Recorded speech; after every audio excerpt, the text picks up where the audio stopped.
the Snow, The Blackbird in the Lilac by James Reeves, and the first one of three is called The Two Mice. There met two mice at Scarborough beside the rushing sea, the one from Market Harbour, the other from Dundee.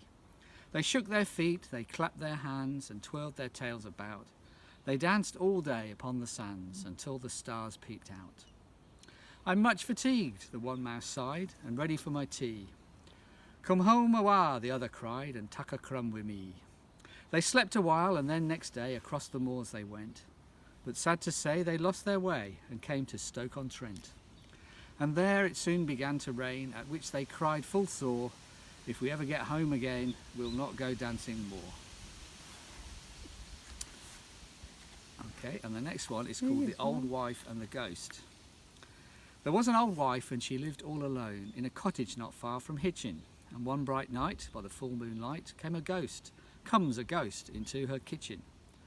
About that kitchen, neat and clean, the ghost goes pottering around, but the poor old wife is deaf as a boot, and so hears never a sound. The ghost blows up the kitchen fire, as bold can be. He helps himself from the larder shelf, but never a sound hears she.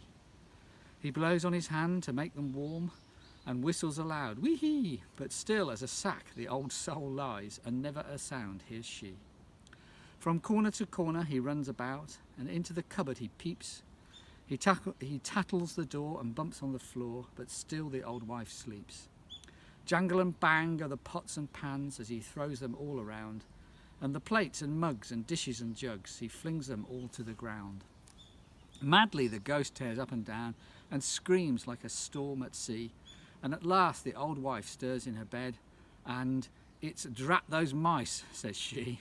Then the first cock crows and morning shows, and the troublesome ghost's away. But oh, what a pickle the poor wife sees when she gets up next day. Them's tidy big mice, the old wife thinks, and off she goes to Hitchin, and a tidy big cat she fetches back to keep the mice from her kitchen.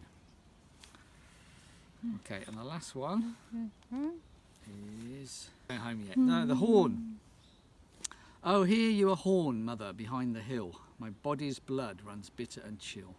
The 7 long years have passed, mother, passed, and here comes my rider at last, at last. I hear his horse now, and soon I must go. How dark is the night, mother, cold the winds blow. How fierce the hurricane over the deep sea, for a 7 years' promise he comes to take me. Stay at home, daughter, stay here and hide. I will say you have gone, I will tell him you died. I'm lonely without you, your father is old. Warm is our hearth, daughter, but the world is cold. Oh mother, you must not talk so. In faith I promised, and for faith I must go. For if that old promise I should not keep, for 7 long years, mother, I would not sleep. 7 years my blood would run bitter and chill, to hear that sad horn, mother, behind the hill. My body once frozen by such a shame would never be warmed, mother, at your hearth's flame. But round my true heart shall the arms of the storm forever be folded, protecting and warm. And now it is time to go home. Yeah, thank you. Thank you very much.